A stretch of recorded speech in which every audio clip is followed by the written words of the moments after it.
fascinating and the human mind is curious. I want them to understand it so that they will be positioned to make it a better place. Now, these are not lines. These are actually what we plan to do. We are educators. I don't call myself a teacher. I call myself as an educator. And there is a lot of difference between an educator and a teacher. Teaching, our parents are also our teachers. Anybody who is contributing to a knowledge becomes a teacher. But educators are trying to build the mind. We want to create mind that can think. We want to create mind that can take decisions, right decisions. So that is why I say we are all educators. So people, first of all, I should congratulate East X organization because I can see a vibrant group here. Actually, it's a vibrant group. Congratulations. I think you people have done a great job.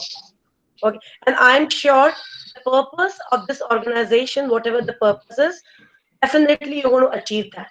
I'm sure about it. So let's see, whatever I'm going to share with you is on the basis of my experiences.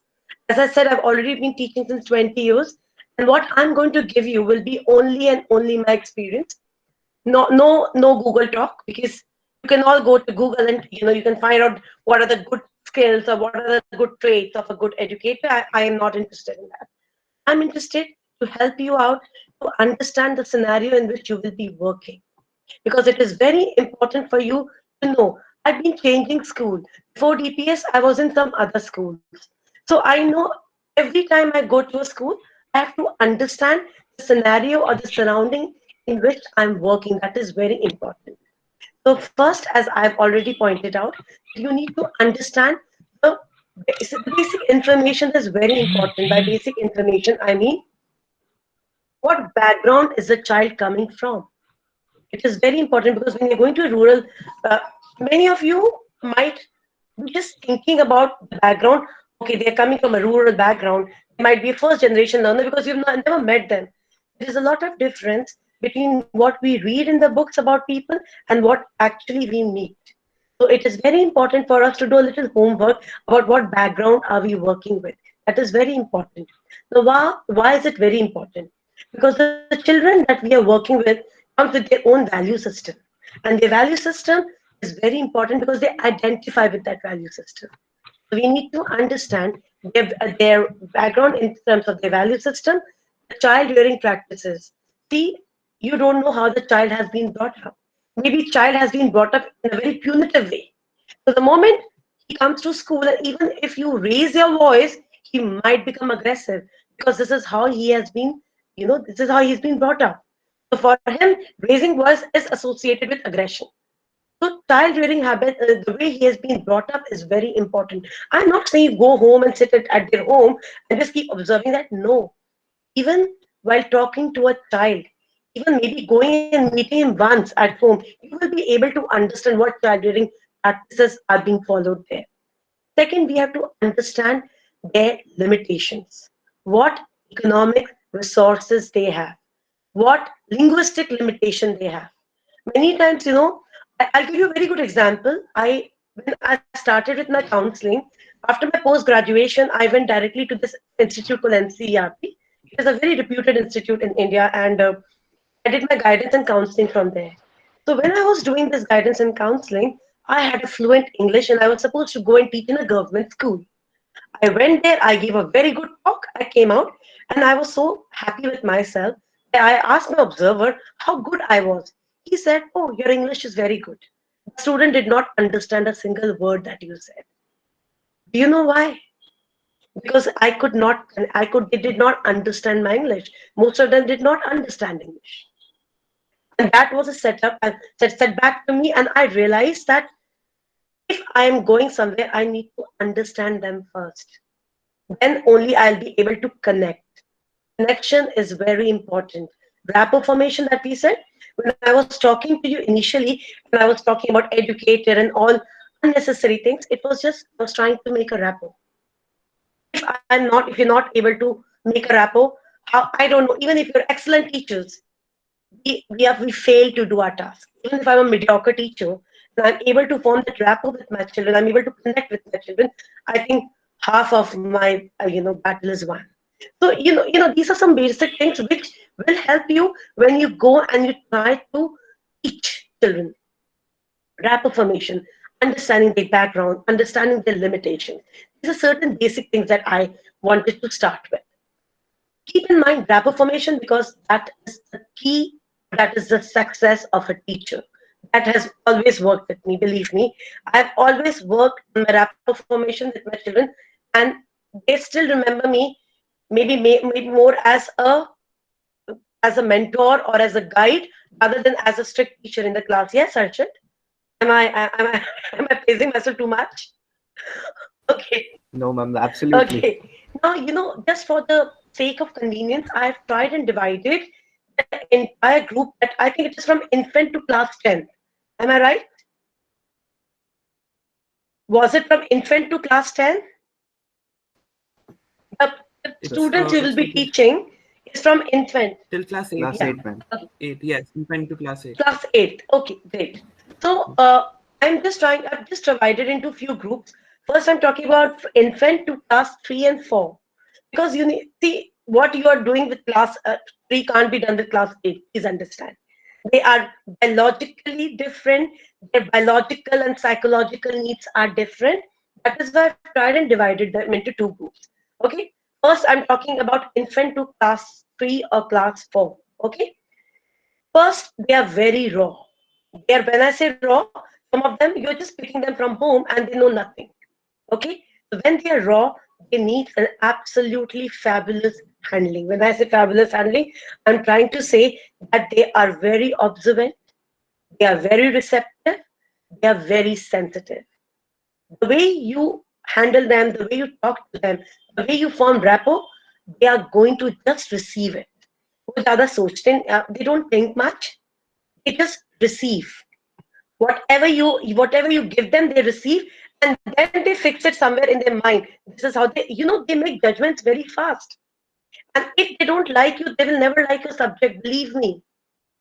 I have till now never liked my maths, because I never liked my maths teacher. She used to punish me a lot. I don't know how I cleared my class 10, but after that I never ever taken maths ever in my life. I got a gold medal in stats, but maths, the moment you say maths, I'm still very fearful. I can't teach maths to even my class 6 student. Why? Because I have a mental block. I still remember she hitting on my knuckles. That was so painful. Imagine class 2 student being hit on knuckles because I could not calculate. That was a very painful experience. So again, I'm saying they are raw, they're very sensitive, they're very observant, and they have very limited attention span. Very limited. You're teaching them something, and after some time, you will find them fiddling with something else. And you will tell them something, say you've just told them a calculation, and after 2 minutes, you ask them, they will not be able to answer because their attention, they might be lost. Physically, they might with you, mentally, they might not be with you. So yes, the attention span is very limited. So these are few things that you need to keep in mind when you're working with these children. They're very sensitive, they're very observant. Your expressions, the kind of expression that you're giving is will also be noticed by them. They have limited attentions and they're very energetic, extremely energetic. You will make them sit here. The moment you are on the board, you will find them somewhere else. So they're very energetic and they are very creative. I would like to give you a very, my daughter was 2.5 years old and she clicks her grandmother's daughter photographs, and I asked her, why are you clicking it? She said, I want to put it in Ola because we sell all old things in Ola. Where did she pick it up? Imagine, I'm telling creativity, application. You don't know what you teach them, what they hear and where they apply. You, you absolutely cannot predict. The most unpredictable group is this group minded. I am not exaggerating. When you go in the field, you will find them, whatever I'm saying, you will actually find them like this. They are so innovative, they are so imaginative. So how are we going to tackle them? But the question is, again, how are we going to tackle them? The way to tackle them is to keep them involved, to use their energies, use lot of role plays, as much role plays as you can do. use, ask them, maybe you can use them for calculation. You can say, okay, 2 plus 2, 4. You say 4 plus 4, 8. You have to involve them. You can't give them and you think that they will just sit quietly and they will receive. No, you have to involve them. Otherwise, you will never be able to catch hold of them. So we need to be very, very, our teaching methodologies have to be very innovative.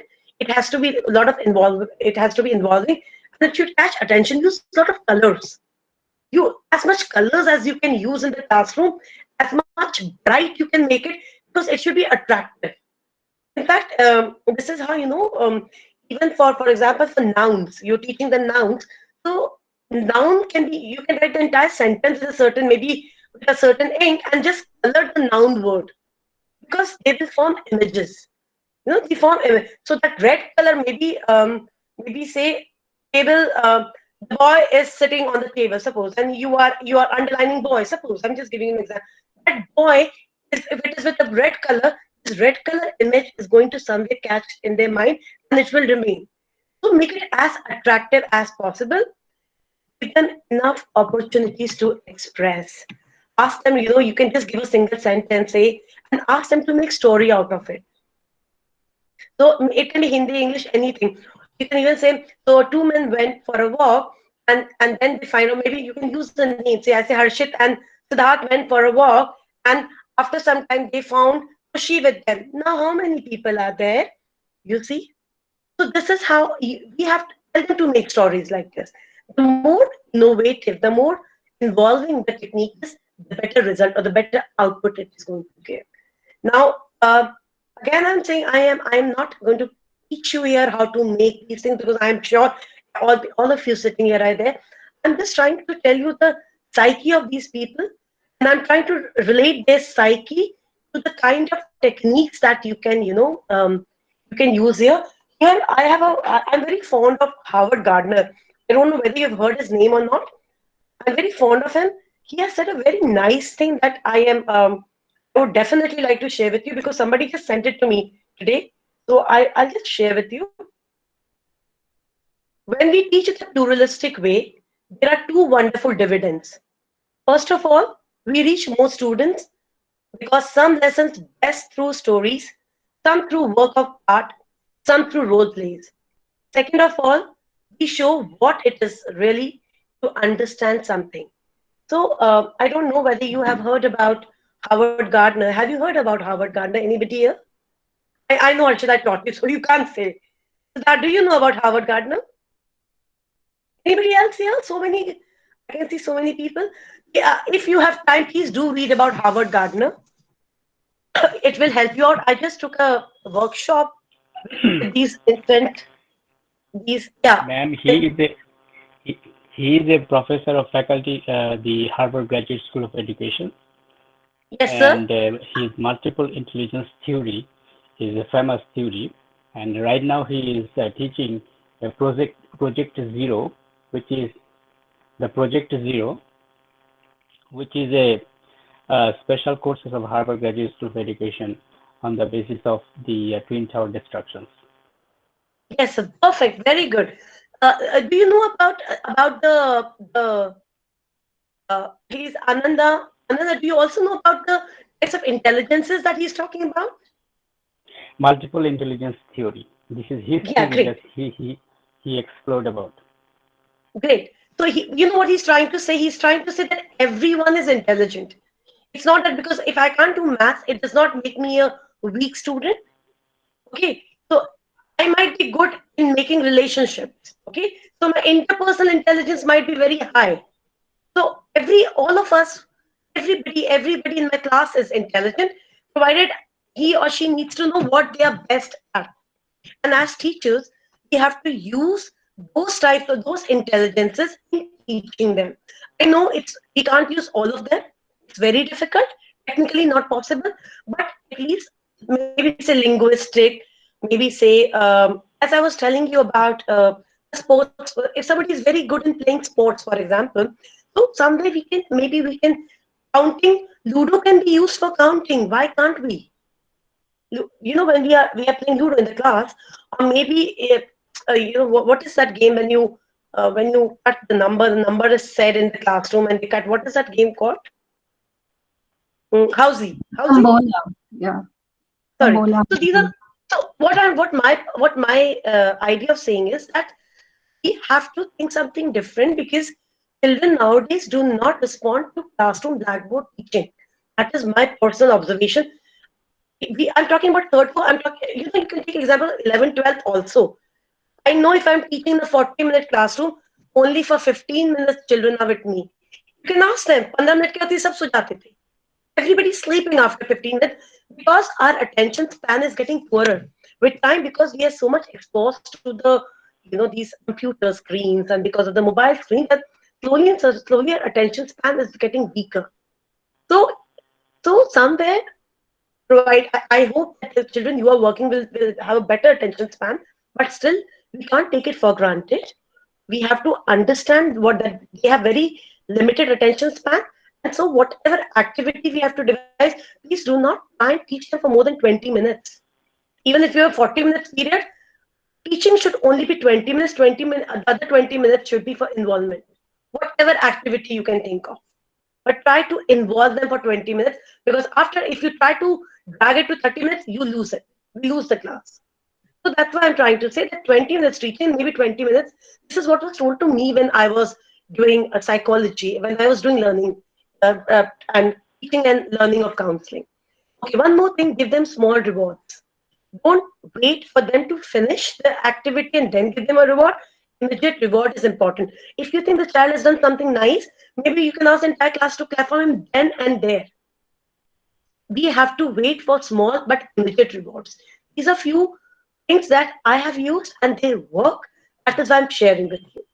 So this is maybe this is how we can handle these small little children who are very raw and who are very imaginative and very creative, and we can give them direction to their creativity. They can do wonders, believe me. They're drawing and depending, you can't, it is beyond your imagination what they can do. Now I'm coming to the other group, that is, say, maybe from 6 to 5th to class 5 to 8. I thought it is 9, 10th also, but anyways, now this group will have more psychological issues. The reason being, they're either going to be in their pre-adolescence or some of them are going to be adolescent. So because they're either adolescent or in their pre-adolescence, they will have lots of psychological issues, lots of psychological problems, and they would like to talk to you more. They will have lots of emotional, you know, some hidden, some kind of, you know, emotional issues, and they want it to be unburdened. So they would like to talk to you. So at this stage, you have to be, your role is more like an empathetic listeners. You need to, even if you are able to devote 10 minutes in listening to their problems, I think it is going to be a great work. Because if they are emotionally upset, you know, in a classroom, if a child is emotionally upset, that 40 minutes period is waste for him. He doesn't understand anything. And these people will have. Because at home, the kind of background they're coming, we can't go and talk to them. If a girl is having her menses for the first time, she will be, you know, there will be more stigma and attached with it, rather than giving her a scientific explanation that this is nothing to worry about. She might think, you know, there are people, I'll tell you this, there's a girl, when I was taking a workshop of these counselors who are working in a government school, one of the counselors told us that the girl was crying because she thought she had a disease. That is why she's bleeding. She did not even know that it is a biological process. So you know, there are going to be other issues that you will be working with. Why I'm telling you? Because you have to understand that. Cater to their psychological needs, and we can all do it. Just by listening to them, we don't have to be expert. I don't think anybody has to be expert in becoming catering to psychological needs. Just by listening to them, empathetic, don't show pity. We don't have to show pity. We don't have to show them, don't become their brother or don't try to become their father. You are an educator and a guide. Be in that role only. But yes, be an empathetic listener. You know, I've seen many places, you know, they say, oh, treat me like your elder brother, treat me like your elder sister. Try not to form relations. We are not there to form relationships. We are professionals. Okay, the moment start becoming subjective, we lose that very, the very beauty of teaching, the very beauty of any profession. So let's be objective, and still we can help. A doctor can never cure their own, children. The moment you become subjective, you lose that. Your emotions come into picture. So if you want to be a helper, you have to be objectively handling them. So yes, you have to be empathetic listeners. Again, I'm saying please form rapport with them.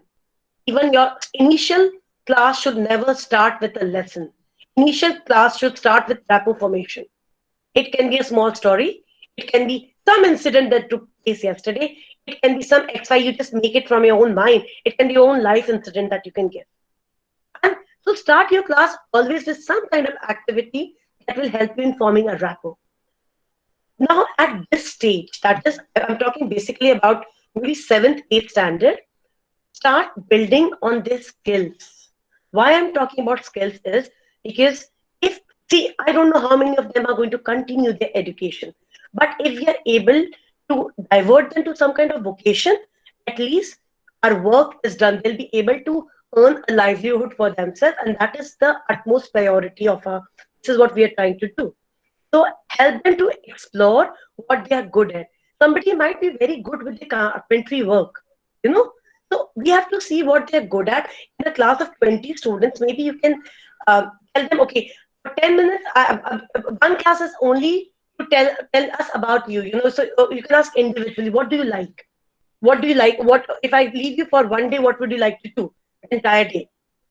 So he will tell you, I would like to jump on the trees. And so maybe he's a very naturalistic person. Maybe we can move him towards maybe some kind of organic farming or something.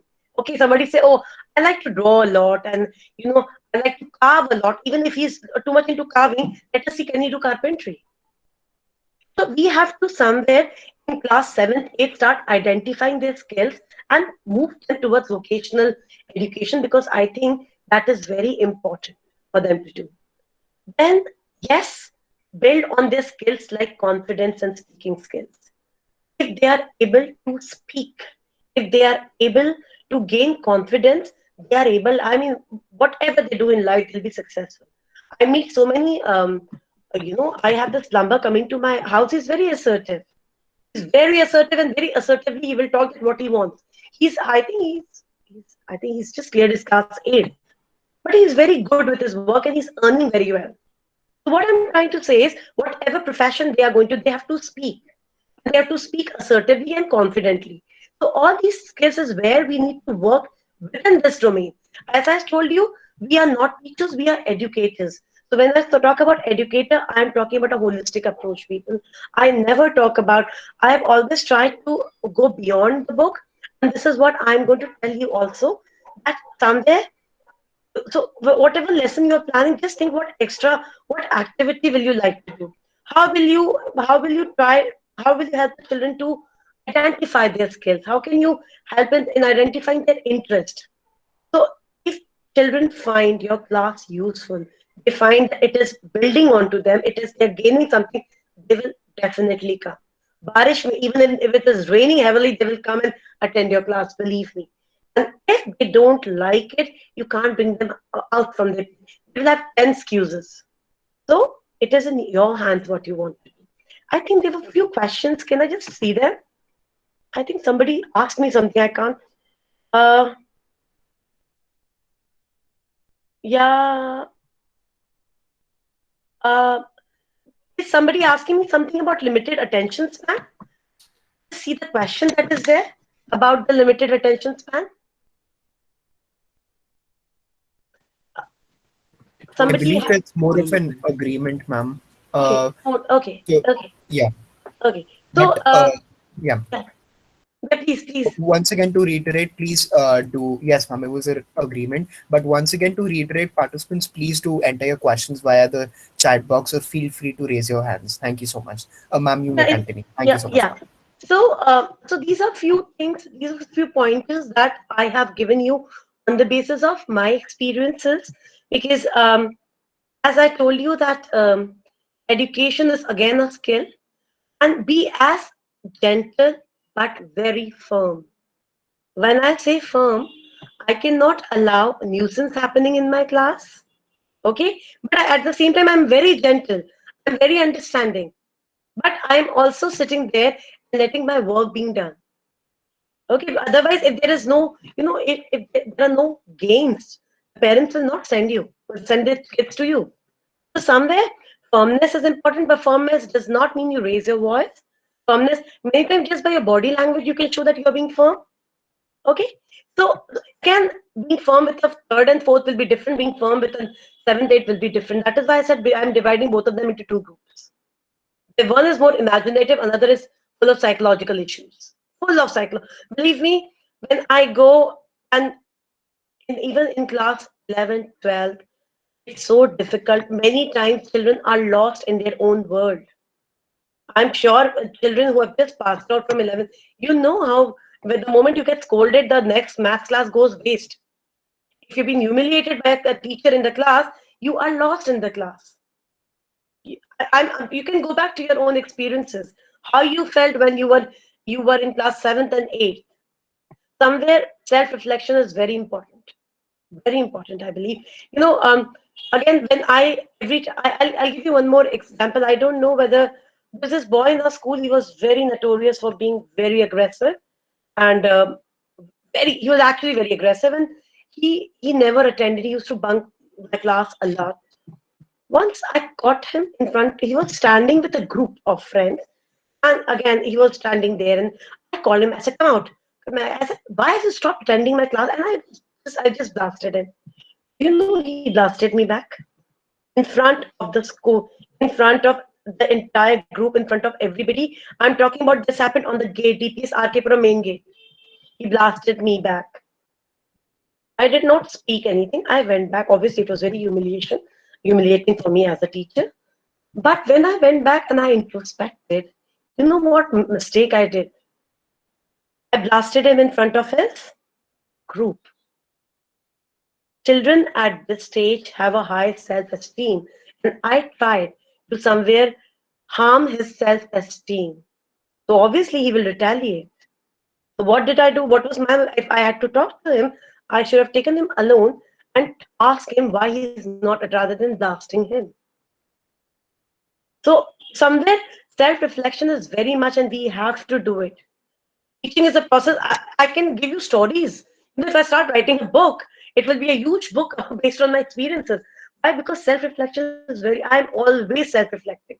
Because if I can't do that, I am not a perfect teacher. Please understand. There's nothing called perfect teacher. I don't even consider Lord Krishna as a perfect teacher, though they say. Okay, but I said that there were certain problems with Lord Krishna also. We learn from our own experience. There is no perfect teaching method. No. Nothing. We learn from our own experiences. You gain experience, you won't make changes, you make errors, you make changes. We are also human beings. So it's a learning process and we all learn. I'm sure that, because the task that you are doing is self-motive. It is an intrinsic motivation more. You are doing it for your own motivation. And when we are self-motivated for something, the results are wonderful. I think these are the things that I wanted to share. Now you ask me something because I think I've spoken a lot. Nothing? Ma'am, there is a question in the comment section. Yeah, I'll just see.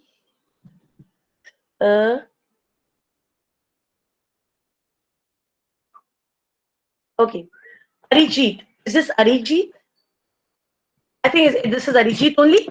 See, Arijit, what you have to understand is if you're talking, I'm talking about, say, class 2, for example. Okay. So class 2, age range is what we have to take. Say, suppose class A2 is somewhere, how old are they? 10? No. How old are people in class 2? 7, 8. Okay. So somewhere here, a little psychology needs to be understood, that what kind of cognitive development takes place from, say, 7 to 8, or maybe 7 to 9, you can say. Okay. So somewhere some kind of understanding about the cognitive development of children is very important. Now this can be done in two ways. One, when you visit the classroom, and just go with a blank, you don't have anything in your mind, and you are going there and observing the classroom. You will be able to find, because see, the kind of cognitive development that will be of a rural student, 7-year-old, will be different from an urban student. Again, in rural also, if the child parents are educated, he will come with a very different kind of development. If he's been exposed to books, he will have a different kind of understanding. So what I'm trying to tell you is, initially I would suggest you go, just don't think, just be more of an observant. Talk to them, try and understand what is their level of intelligence, how much are they able to understand you. So maybe if you say, suppose you're doing the basic counting, and you said, "Oh, some of them might not know what is, how do you write two, how do you write a number." So maybe you have to start from the basic. We talk in terms of majority. Out of 40 people, if 30 people don't know, then you have to start from maybe basic. If you find there are only 10 people who are having problems, then for 10 people you have to maybe design some half an hour class separately to work on their ability so that they can come in pace with your classroom. So I would say go with a very blank. You can read a little about cognitive psychology by Jean Piaget, or maybe any other psychologist. But I would say that don't go with certain rules in your mind. Ki this is the level and this is going to be my curriculum. Curriculum has to be as per the needs of the child. There's a saying: "Do not teach me the way you know. Teach me the way I can understand." So every year I have to shift my own teaching methodology. Ricky, there is one thing. This year I had a batch of students who were genius. I'm talking about genius. Whatever I have taught up till now failed there. They were bored by the way I was teaching them. I had to I had to work on my own way. So what I'm trying to say is, even after 20 years, if I have to keep modifying myself, I think Arijit, you also need to go. And maybe after 3, 4 classes, you will be able to understand what is the level at which they are and how you need to work upon them. But yes, a basic understanding of cognitive development of children should be done. I believe that is must. Arijit, was I Uh, able to answer you? yeah, that's great, ma'am. Thank you. So I'm Okay. Yeah, Ananda. Ananda. Yeah. So I would like to say from grade one and grade two and kindergarten. So the kindergarten, grade one and grade two. So what I do, I go for first of all, I have a program every month for a craft. So make a and then science experiment and because I talk them first of all, and then they tell me what they like to do, and then I by myself make it, and I also suggest through their suggestions I make as well. So it's a combination of their suggestions and my programming stuff. So what do you say about these things? Is it the same? It will be the same thing in Indian scenarios and all this stuff? Yeah, that's what I'm saying. Perfect. This is exactly what I'm trying to say. There is no one teaching methodology. There is no one way which works everywhere. Ananda, what you are doing is actually a very, I would say, is a very, uh, it's a very idealistic thing that you are doing, because the problem with us is that we have huge students in our class, there are around Yes. 50 students in a class. And so because of this limitation, we are not able to work. But yes, if anybody, what Ananda is doing, if you can do it in your class, that is going to be very good, because you are designing your methodology based on that is called need based. What he is doing is a need based methodology. What we do is something which is, we are already trained in something, and we go and just try to put it or modify them in a classroom that we are given to. Yes, Ananda, I would say that need based teaching is always the best kind of teaching. That's a very good one that you are talking about. But Thank Ananda, you. is your classroom very limited? How many students are there? We have actually 20 students. I'm talking from Canada.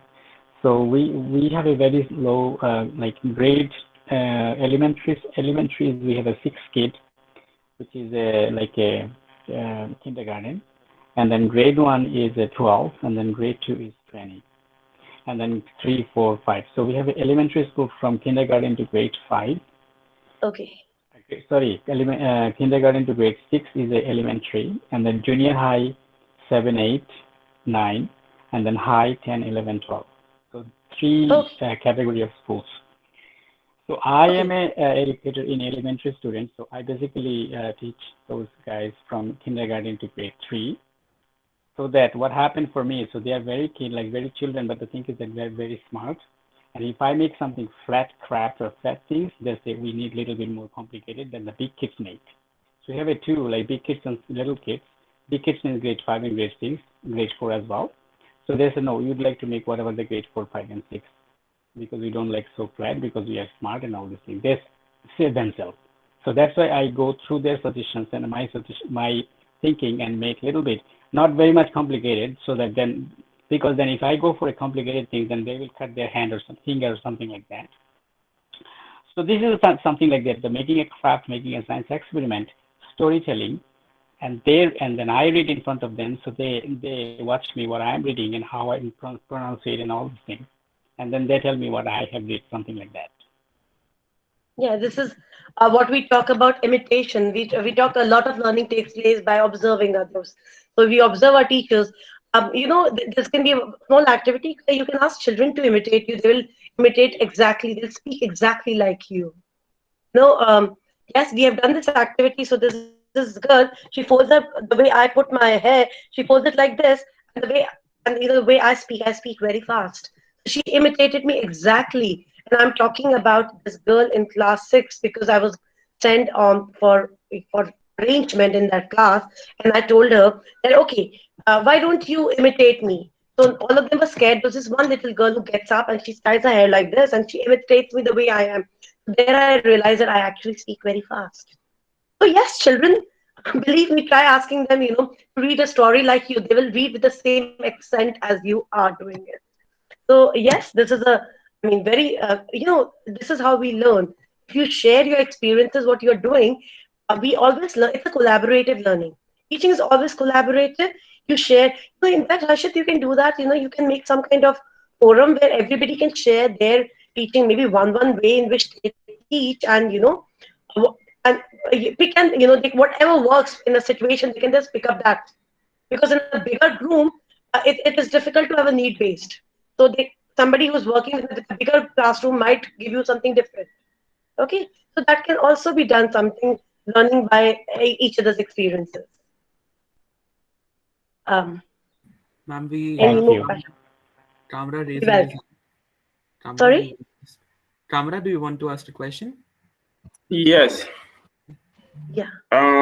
Hello. My name is Amara Kamara, and I'm from Liberia, but I'm currently studying in Mauritius. So, Mom, first of all, thank you so much for the message, and the message was very effective, and it really resonated with me well.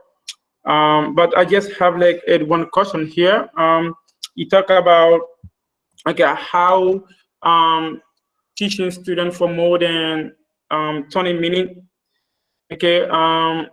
will not be effective to getting students engaged, especially it will make the class very boring. And so I just want to ask questions. If you as an instructor and you have like 45 minutes to teach students, and you just take, I'm asking if you have like 45 minutes, if you have 45 minutes to teach students, and within the 45 minutes, you just take 20 minutes to teach the student the lesson you're supposed to teach them, and take the remaining 25 minutes by bringing doing some ice breakup, sharing some fun and storytelling. So I just wanted you to comment how effective will the children be able to get what exactly you are able to teach them? Will they be able to understand the lesson within the 20 minutes or what? Okay. Amara, am I pronouncing it correctly? It's Amara? Yes, ma'am, you're right. Yeah. Okay. Amara, there's two things that I'll try to answer it like this. Yes, 20 minutes, 25 minutes teaching is enough, because after that, class 7, 8 student will not be able to understand. What you can do is, 5 minutes before you are ending your class, you can recapitulate whatever you have taught for 25 minutes in the form of a small quiz with multiple questions. Through MCQs, you can just recapitulate whatever you have done. If you have taught them maybe some kind of say maybe some nouns. Okay, so you should be ready with a 5 minutes quiz at the end of the lesson, which can be used for recapitulating to know whether the child has learned and whatever you have taught in the classroom. That can be a very good way. Secondly, even if I'm teaching them, now your activity should be somewhere focused on your classroom teaching only. Okay, so this will enhance their understanding. This will make them more comfortable in the classroom. The moment you take quiz, you know whether they have learned or not. And next day when you're starting your class, obviously you start with the recapitulation only, and then you proceed. So 5 minute Yeah. recapitulation is very important in the classroom. Okay. And Amara, you don't recapitulate. You can ask them, okay, so what did we do in the previous class? Anybody? I've forgotten. I'm getting old, so I don't remember anybody in the class. So they would love, the moment you call yourself a little less than them, they feel very happy about it. Children boost their self-esteem, and they are going to be very good answers. They give good answers. So recapitulate in the end also and starting of the class also. So maybe then your activity is reduced for 10 minutes only. 25 minutes if you say teaching you do, 5 minutes for 10 minutes recapitulation you do. So maybe 10 minutes activity, if it's a 45 minutes period, you're just giving 10 minutes activity. I think that is not much. Yes? Yes. Thank you so much. Thank you so much. You're welcome, Amara. Yeah. And there's one more question by Jay. Jay, are you here? Jay Sethi. Okay, I'll read it out. Voting on a child skill is very important, but how do I identify a child vocational skills in a place where only academic activities are done? I'm trying to look for the question because the question seems to be just look at multiple. Working on the child skill is very important. You're talking about this one? Okay. See, children, vocational skill. I'm talking about vocational skill, I'm talking about something other than academic. An artist can be a very, decorating. Somebody might be loving. A girl might love to wear makeup. Okay, so she might love to decorate her dolls. See, we have to pick up from these interests. I'm not talking about aptitude at this level. I'm talking about what are they interested in. Somebody might be just, working with. They might just like to take out a book and carve the wood. So we have to give them at least maybe once in a week. We have to give them one. You know how I do a career exploration activity. I tell my children, okay, just think I have given you one entire day free. Other than sleeping and eating, what else are you going to do? Just think and write it on points, or just discuss. What are you going to do? So somebody will say, I will go around meeting my friend, interpersonal skills. Okay, somebody will say, okay, I will do a lot of painting. Somebody will say, I will sing. I love singing. So we have to give them that much space where we ask them to think. The problem is I don't think anybody has ever asked you, if I give you, tell me, Harshit, if I give you the entire day free, or Siddharth, if I give you entire day free, what are you going to do? You can't even think. Ask me, tomato, you can't even think what will you do, because you are so used to, your brain has been tuned. This is what you are supposed to answer, but their brains have not been yet tuned. Okay, so we have to give them this exposure. We have to make them think. Okay, children, give them certain probing questions. How many of you like to color? Oh, do you like to sing? Okay, so this is a doll. How many of you decorate your doll? We have to give them these kind of probing questions where they can think. See, they have minds, they have interest. We have to somewhere probe it. We have to pull them out from them. And for that, maybe Fridays can be used for this thing, because if Saturday, Sunday is a holiday, nobody is in mood to study on Friday. Fridays, even I used to give my class for assignment writing, right? Assignment, because I used to be tired.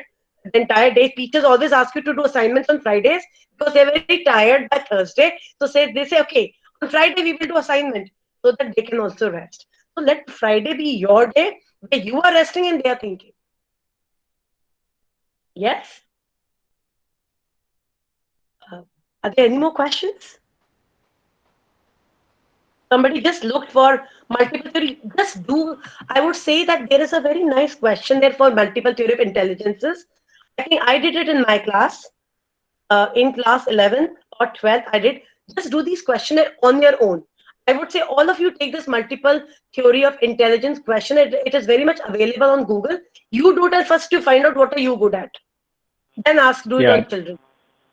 First do it on yeah, yourself and then do it on children. It's a very simple one, very, very simple. You can easily do it with class 5, 6, 7, 8. At least 6, 7, 8, you can easily do it. You can read it loudly to them. They can just put a tick ABCD. They can just write ABCD. They can easily do it. Do it on with them. So, are we over for today? Ma'am, I see Jazz has raised his hand. Jazz, there's something. Please, yeah, cousin. I think cousin.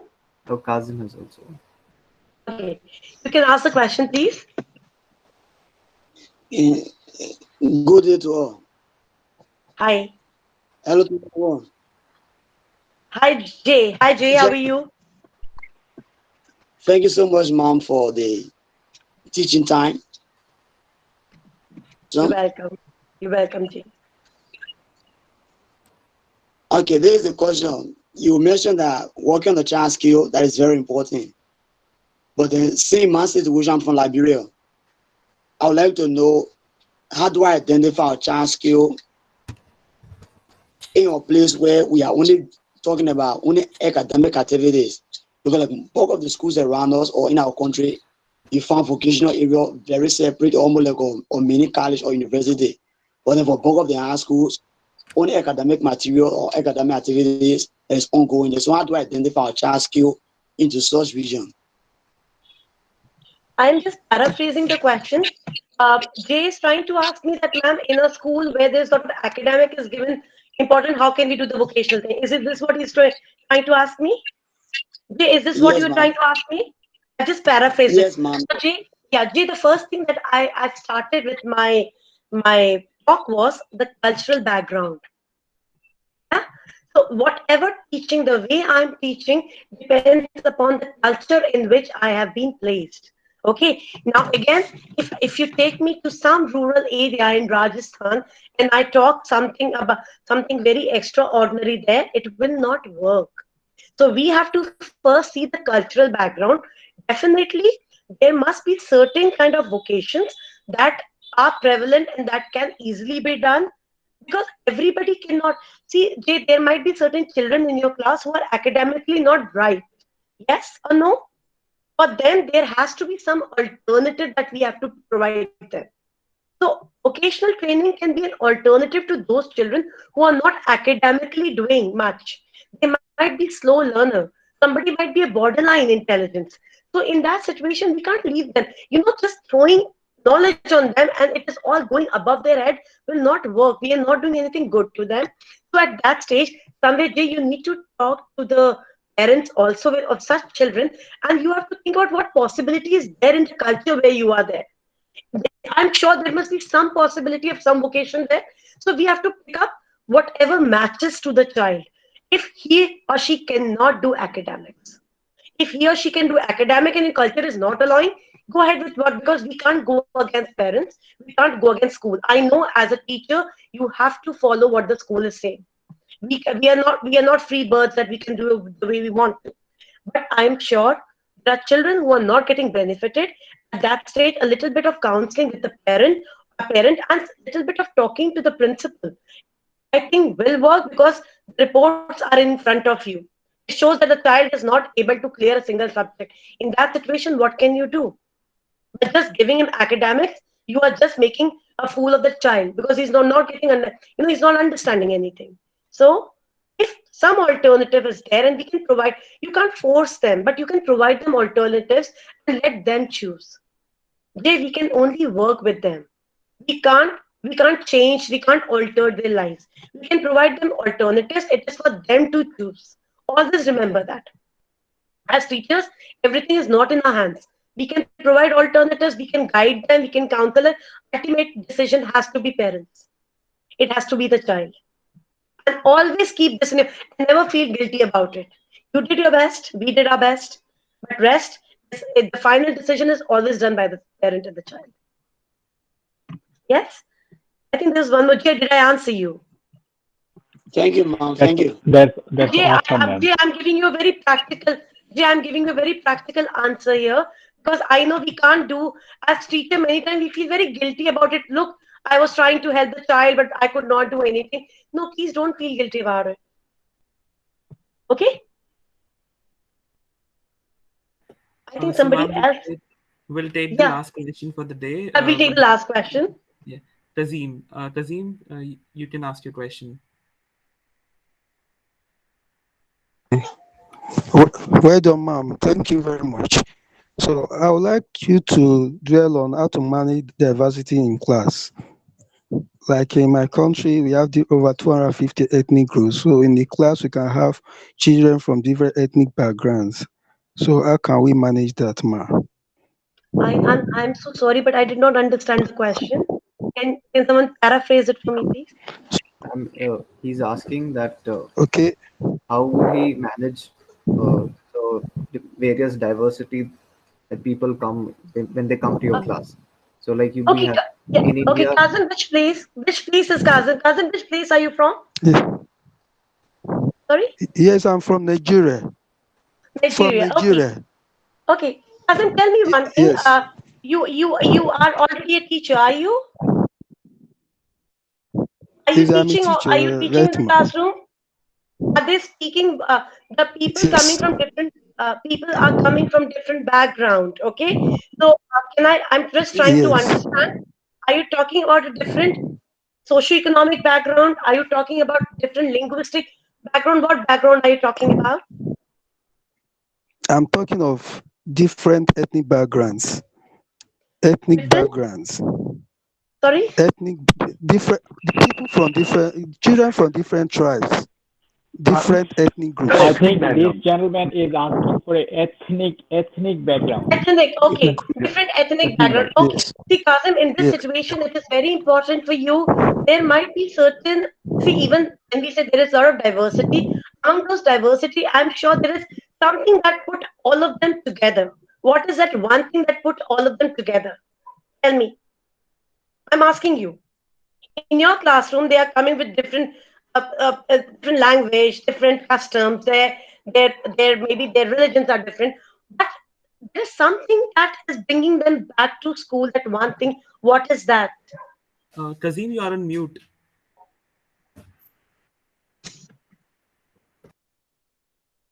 Azim, I can't. Azim, you're on mute. Tazim, please unmute yourself.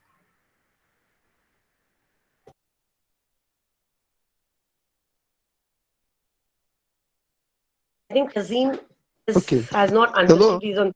Yeah, hello. hi Kazim, you were Okay, on thank mute. you, We ma. could not So hear what I'm you. saying is that the this Yeah, I was I've asking unmuted you. myself. Hello. Okay, yeah, yeah. Okay. Hello. I'm listening. Yeah. I'm listening. What's your question, ma? I Hello. said that, yeah, I said the children are of different background. Maybe I'm talking about class 2, class 3 children who are coming, maybe they don't even understand English, okay? So they are all coming to the classroom. Yes. What is that so attractive in your classroom that Yeah. what is so attractive in your school that they're all coming to attend the school? Can there be I don't certain get. activities? Okay, can there be certain activities in your classrooms? Maybe which uses maybe some kind of Yeah. role plays. You can use more of role plays in your class. You can provide. In fact, when there's a lot of diversity, why don't you allow children to understand each other ethnic background? You know, Okay. try to build up upon respecting each other's individuality. They should not identify a child belonging to a certain custom or belonging to a certain religion. Try to make them understand an individuality and try to build upon those individual strengths. An individual, for example, I'm a Hindi speaking person. When I come to your class, I don't understand what are they speaking. But when I so someday you can build upon, you can give me enough opportunity to express myself and let others understand me that this is what I am. I'm different from them because of these things. And but then there's a similarity.